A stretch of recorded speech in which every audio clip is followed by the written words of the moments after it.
published 1743 Eastern Daylight Saving Time, the 6th of May 2018, updated 1744 Eastern Daylight Saving Time, the 6th of May 2018. His 26 major trophies should have provided the biggest clue, but the true depth of Sir Alex Ferguson's worth to Manchester United has become clear only since he retired. Ferguson built the modern United piece by piece over 2 decades and more, and only he knew how he did it. The genius, the structure and the method was all locked inside his mind. When he finally ceded to the wishes of wife Kathy and walked away in 2013, he took most of it with him. At some really big clubs, the manager is just a piece of something bigger. That was not Ferguson at United. The 76-year-old built the club in his own energetic and irascible image, and when he retired it disappeared.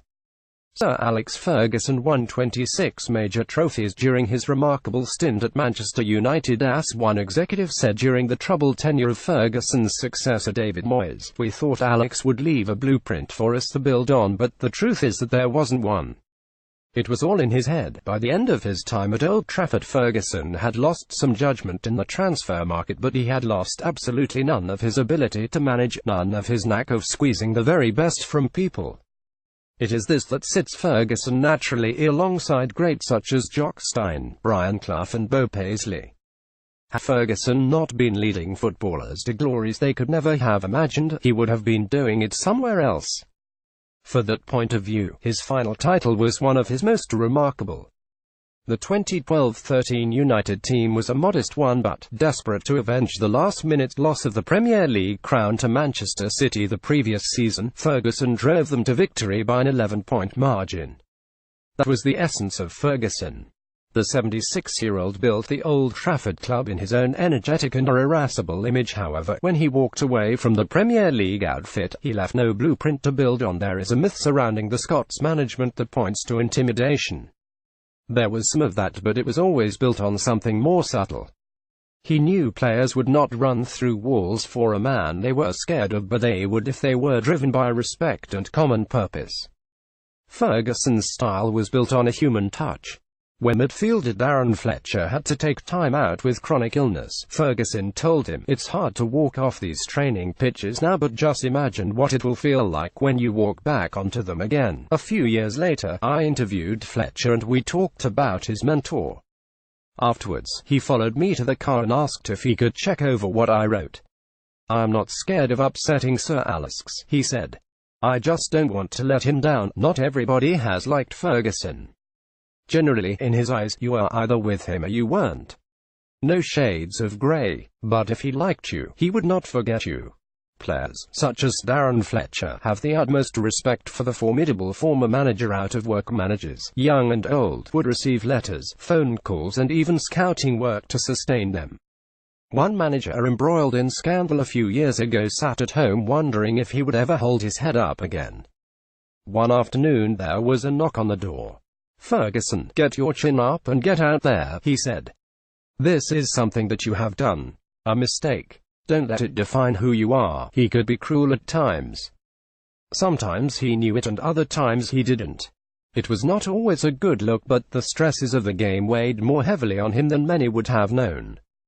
7 years ago Ferguson called me to Carrington to discuss something I had written. What began as an argument soon morphed into a conversation about the pitfalls of modern management. Ferguson revealed he hated being put on the spot by you lot in front of TV cameras at Friday press conferences that had grown into something much bigger and more theatrical than the small gatherings at the Old Cliff training ground in the 1980s. United changed the moment Ferguson stood down, and to some it will never be the same. He spoke also about the growing influence of social media in his dressing room and the steps he had taken to keep it in check. It was early 2011 and Twitter was in its infancy, but Ferguson was ahead of the curve. "I have told them they can use it," he said, "but if they tweet about this club they are in trouble." Ferguson has always been a sociable man, but management can be lonely and the part never suited him. When United's Carrington training ground was being remodeled 7 or 8 years ago, he found himself housed in a portable cabin for a while. He loved it simply because people had to walk past his door. "I can call them in and talk and they can't escape," he laughed. United changed the moment Ferguson stood down. To some it will never be the same. time-served supporters limit the passing of a style of play and a cussedness that once ran through the dressing room. Staff, meanwhile, just miss the man they still call the best. Ferguson always thought he was right and could be dreadfully stubborn.